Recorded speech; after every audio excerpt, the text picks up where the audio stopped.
All right, stand by. 10 seconds to go. Ready, camera. And cue talent. One. Roll for record. Hillary's floundering. Can Slick Willie save her? I'm John Phillips, and this is The Rundown. You know, things are bad for Hillary when even NBC is asking uncomfortable questions about the ongoing email scandal she's been trying to shrug off for months. Here's what happened on Meet the Press. Chuck Todd said, "I want you to respond to an alternative explanation that..." Hillary interrupted the question and said, "Another conspiracy theory?" And then she had that wonderful cackle that we've all come to know and love. But Todd continued, "The reason you wanted to have a private server to make it a little more difficult for congressional investigators to subpoena your emails and a little more difficult to make Freedom of Information Act requests. Is that a fair theory or not?" Hillary responded, "That's totally ridiculous. That never crossed my mind," end quote. After the interview, her team went into overdrive trying to force the message that she'd answered all the questions about her emails. It's a phony scandal, nothing to see here. Move along, folks. But they did so in such a ham-handed way that Mediaite noted how similar, or even in some cases completely identical, the language was from her supporters. Let's go ahead and take a look at a couple of them. Here's Karen Finney. She's a Clinton spokeswoman. She tweeted, "Questions on Hillary Clinton's emails on this morning's Meet the Press asked and answered. Time to move on."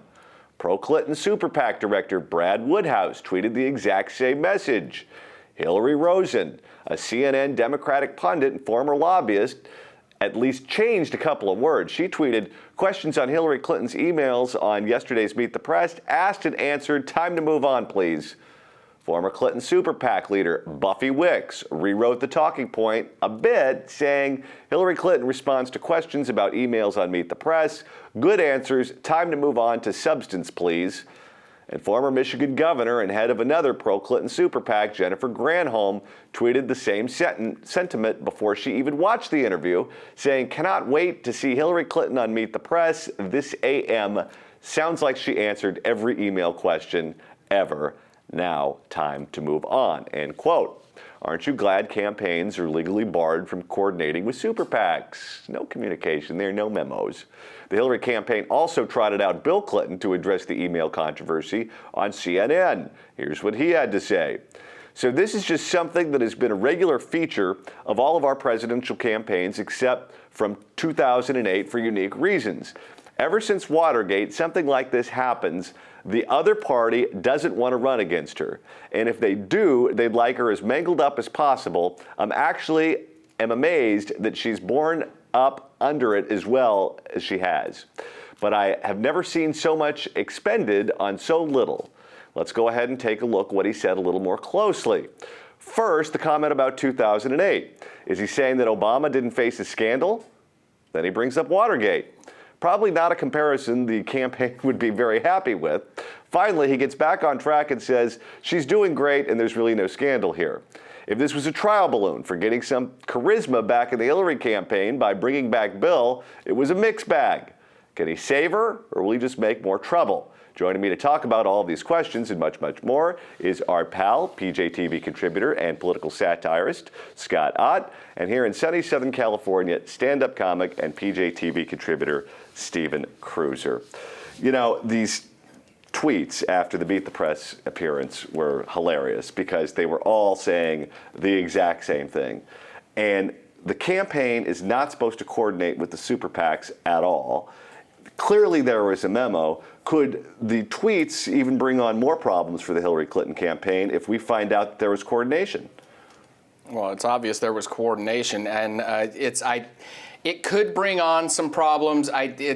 It's going to be another thing that they're saying is a fake scandal. It's like but this is obviously coordination. The time to move on phrase in every one of them is just like, oh, here's the talking point we need to run with, and oops, we forgot to even change the words a little. I mean, even when the one where they changed, it was, I forget whose tweet it was where the words were changed. Granholm's, I think, barely changed, barely at all. So yeah, well, she hadn't seen it, so she had to tweak it a little bit. And it's obvious that this is a full coordination. What you're seeing here is what we've talked about for a long time. What I wrote about last year, actually, is that the Clintons are used to their 1990s model of press bullying. They still think they can do that. They think that they can just disseminate the talking points and that everybody's going to run with them in the way that they used to because they're afraid of them. And they're not like that. They haven't gotten hip to the 21st century yet. They're trying a little bit. They had 5 people tweet or something. But it's not the way it used to be. And it's not, when they push, they're not getting everything they want anymore, especially since it's the New York Times that's still spearheading the email stuff.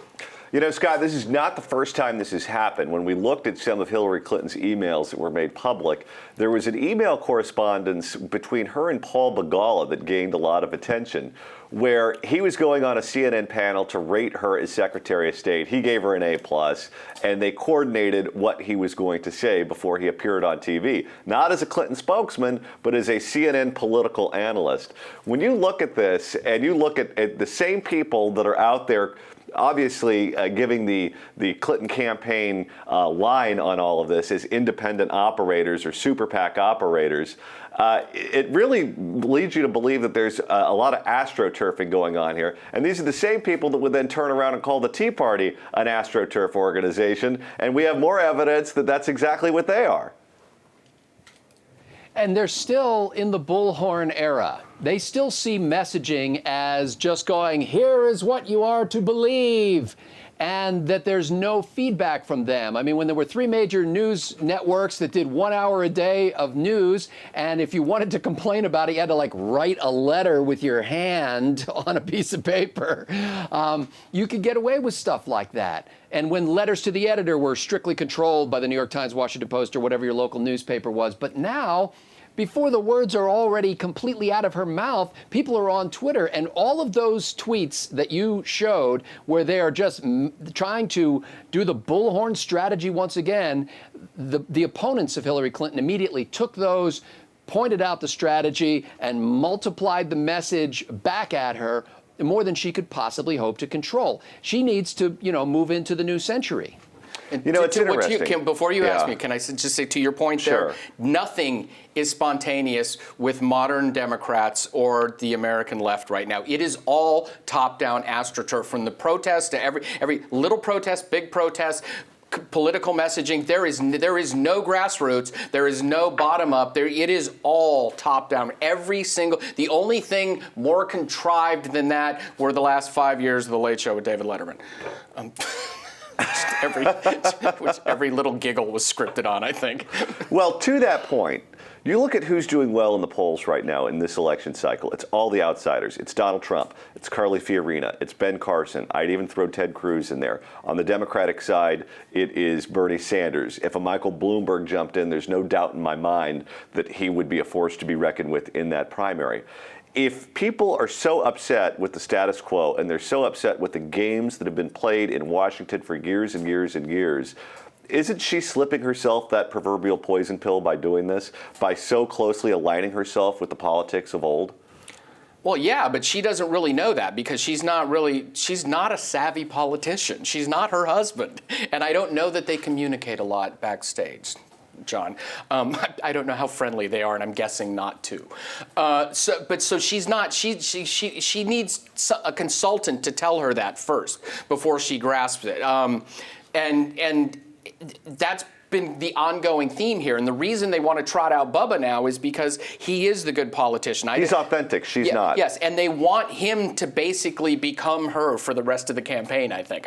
If they could keep her at home with some malady and just have Bill out there every day, I think they would try to do that. You know, Scott, I was reading this news story about Hillary trying to become more authentic. They realized that's her problem. So she was taking questions from people on Facebook. And one of the questions was, this is where she figures she needs to go to become more popular, was, what are your thoughts on pumpkin spice lattes? And Hillary said, I love pumpkin spice lattes. However, I had to stop drinking them when I figured out how many calories were in them. And whoever the reporter was did a little research, and they found out that the person who asked the question about pumpkin spice lattes was someone who is a paid staffer on the Hillary Clinton campaign. And that was something that was obviously prearranged between the campaign and the person who submitted the question. The more authentic that she tries to look, the more artificial she looks. Can she save herself from herself, Scott?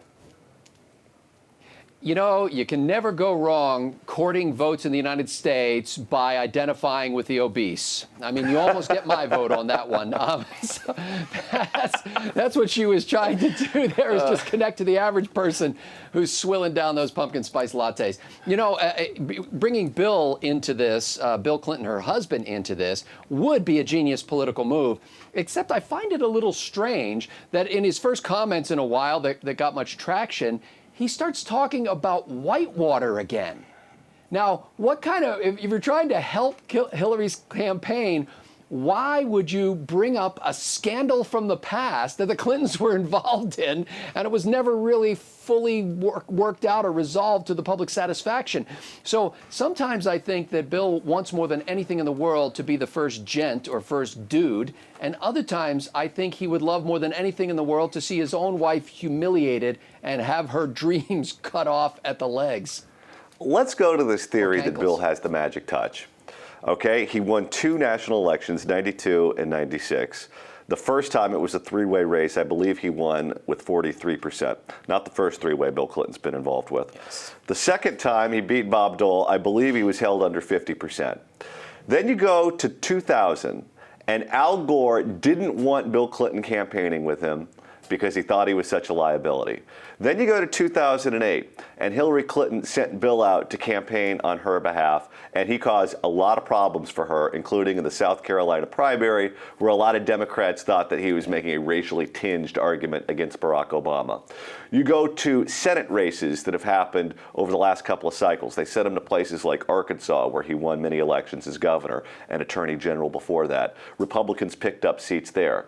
He didn't have a magic touch. A lot of the places that he campaigned in, the Democrats lost, and in some cases, they lost elections that they were supposed to win, going back to the 2008 Democratic primary. Yep, but he didn't really have the magic touch, but the American voting public does not have an attention span. Here's what the American voting public remembers about Bill Clinton. Comeback kid in 1992 and that speech at the 2012 Democratic Convention. That's all the American public remembers about Bill Clinton right now. That he fought back in 92 and won most don't even remember that he won a 3-way race. They don't remember that aspect of it. They just know that he beat an incumbent president. So the short attention span is what plays into it there. But still, however, he's an improvement upon her on the trail, okay? I mean, if you could somehow give Ebola a big body to go out and speak, it would be an improvement on Hillary Clinton on the campaign trail. So there really is no downside to getting him out there to try to add some authenticity to her. You know, I'm not going to tell you who, but I know an actress who is a very famous actress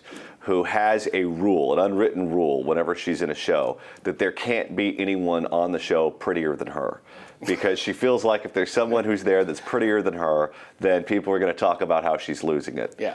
If Hillary's on the campaign trail and she surrounds herself with Bill, and Bill's there with her, and Bill shows her up at every opportunity, or let's say Joe Biden gets into the race and he's on the debate stage and his authenticity makes her look that much more plastic, how much does that hurt her, having these 2 guys around her, Scott? I think it's terrible for her. I mean, you can't have anybody near her it's sort of like, here's what a human looks like, and then this is Hillary Clinton. And the contrast is going to be so obvious. I mean, all you need to do is go back and watch Joe Biden on Stephen Colbert's show. I'm telling you, by the end of the time on that show, I was ready to vote for Joe Biden. Not because he said anything about his policies. I disagree with all his policies.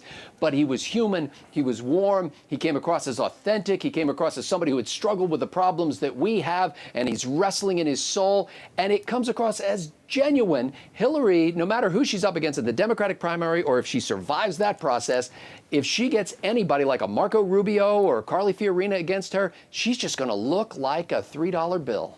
I don't know that they'll send her out together with either of those if they start campaigning for her. I think they're smart enough to know not to have them on the same stage. I think they'll be out on behalf of her. I don't know that they'll be out. You can't avoid it if Biden jumps in and he's on the same stage as her during the debate. Yeah. Oh, yeah. If it's the same. I thought you meant if he stays out. If he jumps in, she's toast. There's no.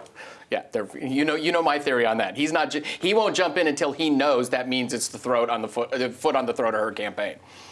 All right, Stephen Cruiser, you get the last word. Now it's your turn. Could Bill Clinton save the Hillary campaign? Is he a big gun or a loose cannon? Let us know your thoughts in the comments section below. I'm John Phillips. Thanks so much for watching The Rundown.